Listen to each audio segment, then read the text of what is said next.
dan dia merayu wanita itu dengan janji-janji yang dia tahu dirinya dusta. Dia tahu dirinya dusta dan Allah tahu dia dusta. Lalu dia bersumpah atas nama Allah sehingga wanita tersebut mau dan terhalalkan kemaluannya, maka dia akan bertemu dengan Allah hari kiamat sebagai seorang pezina.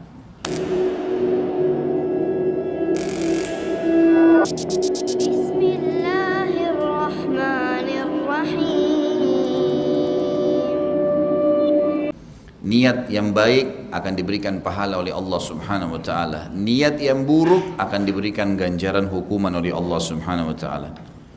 Saya ingatkan hadis Nabi SAW yang mulia yang kita pelajari yang lalu, siapapun laki-laki yang menikahi seorang wanita dan dia merayu wanita itu dengan janji-janji yang dia tahu dirinya dusta. Dia tahu dirinya dusta dan Allah tahu dia dusta. Lalu dia bersumpah atas nama Allah sehingga wanita tersebut mau dan terhalalkan kemaluannya, maka dia akan bertemu dengan Allah hari kiamat sebagai seorang pezina. Karena dia tahu niatnya buruk dia. Mungkin setelah itu istrinya tanya, kamu pernah janji saya ini, janji saya itu. Ya itu dulu, dia nggak mau jalankan. Karena dari awal niatnya tidak baik. Akhirnya istrinya terpaksa jalankan dengan dia karena sudah terlanjur punya anak 3, punya anak 4. Dusta. Allah tahu niatnya. Sama kalau kita balik kasus para ulama juga mengatakan kalau seorang wanita sama mengiming-imingkan pada salon suaminya, nanti kalau kau nikah sama saya akan baik, saya akan begini, saya akan begitu. Dia tahu dirinya dusta. Hanya karena ingin menghalalkan harta si laki-laki itu misalnya, atau martabatnya, atau nama baiknya, maka dia bertemu dengan Allah Subhanahu wa taala sebagai pezina. Sebaliknya atau tambahan hadisnya kata Nabi SAW, dan siapapun yang berhutang pada seseorang, dia niat berhutang itu ya, memang dasarnya nggak mau bayar, niatnya buruk, tapi dia mengiming-imingkan pemilik piutang ini agar memberikan kepada dia utang dengan janji-janji palsu, bahkan dia bersumpah atas nama Allah, akhirnya terhalalkanlah harta orang tersebut, maka dia akan bertemu dengan Allah pada hari kiamat sebagai seorang pencuri.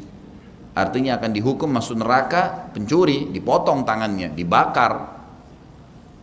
Kalau di dunia hanya dipotong tangan, di akhirat dipotong dan juga dibakar. Pezina tadi dalam sebuah riwayat dikatakan di alam barzah saja mereka akan diletakkan di sebuah cekungan lembah, yang di tengah-tengah lembah itu ada api yang keluar, api dan menyerang mereka, membakar mereka, dan mereka berusaha lari keluar dari lembah tapi karena terlalu cekung mereka nggak bisa, sampai mereka hangus, lalu apinya masuk kembali ke dalam lubang itu, lalu mereka hangus, tergelincir sampai tergelincir sampai dekat dengan lubang api tadi. Kemudian Allah SWT utuhkan lagi mereka, begitu terus, maka begitu hukumannya. Padahal perempuan tadi sudah menjadi istrinya, laki-laki tadi sudah menjadi suaminya. Ada adab dalam niat, hati-hati. Seringlah niat dalam kebaikan-kebaikan, sebab dijanjikan dalam agama kita kalau kita tidak sempat kerjakan pun ada pahalanya. Hadis Nabi SAW yang jelas, siapa yang niat mengerjakan sebuah kebaikan maka dicatatkan baginya pahala. Walaupun dia belum mengerjakannya, kalau dia kerjakan akan dicatatkan 10-700 kali lipat. Siapa yang niat keburukan kemudian dia batalkan karena Allah, dicatatkan baginya pahala, dan kalau dia kerjakan hanya dicatatkan baginya 1 buah dosa. Makanya sebagian ulama salaf mengatakan, saya berharap punya niat di semua amal ibadah.